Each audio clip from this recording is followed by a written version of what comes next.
এবারে একটি লোমহর্ষক ঘটনার খবর জানাবো। মাগুরায় বোনের বাড়িতে বেড়াতে গিয়ে শিশু ধর্ষণের ঘটনায় দুজনকে আটক করেছে পুলিশ। গত রাতে তাদের আটক করা হয়। বৃহস্পতিবার মাগুরার নিজ নান্দুয়ালি এলাকায় বোনের বাড়িতে বেড়াতে গিয়ে ধর্ষণের শিকার হয় ৮ বছরের শিশু। ভুক্তভোগীর মা জানান, ঘরে একা পেয়ে কেউ শিশুটিকে ধর্ষণ করে পালিয়ে যায়।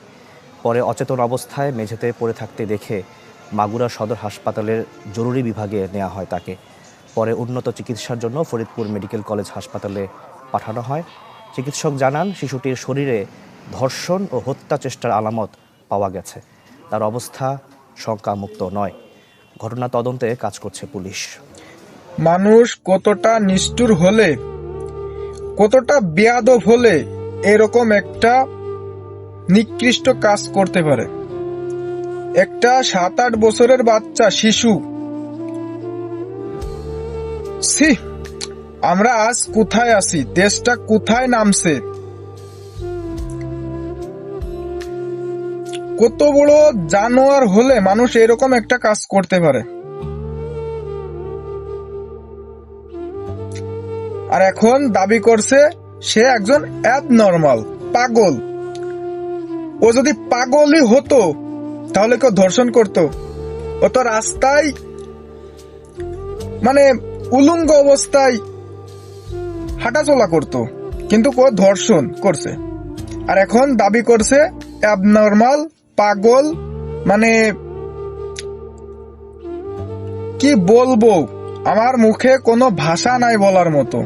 দেখেন, আজ আমার বোনের সাথে যদি এরকম একটা কিছু ঘটতো, আপনার বোনের সাথে এরকম কিছু একটা ঘটতো, তাহলে কেমন লাগতো? এর এমন বিচার হওয়া উচিত যাতে একে দেখে আরো লোকে শিখতে পারে। এরকম আর নিকৃষ্ট কাজ কেউ করা তো দূরের কথা, মুখে আনার সাহসটা পাবে না। সবাই এর বিরুদ্ধে এমন একটা অ্যাকশন নেওয়া উচিত, ওরে পুঁতিয়ে রেখে পাথর মেরে ওরে মেরে ফেলাই দেওয়া উচিত। বেয়াদব মার্কা লোক একটা। মানুষ কতটা নিচু হলে এরকম একটা কাজ করতে পারে? আমাদের দেশ কতটা নিচে নামছে, ভবিষ্যতে আরো কি হতে পারে?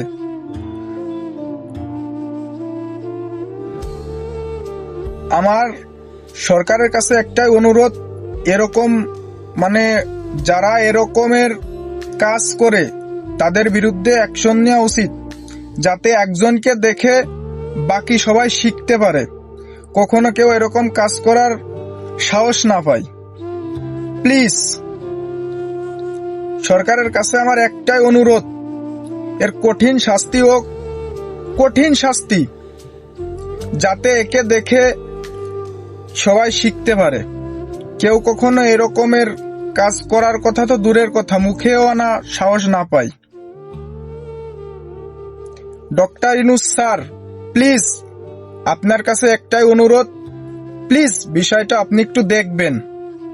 প্লিজ স্যার, আপনি এই বিষয়টা দেখবেন। আপনার কাছে একটাই অনুরোধ, এর কঠিন সাজা হওয়া উচিত। সবাই ভালো থাকবেন।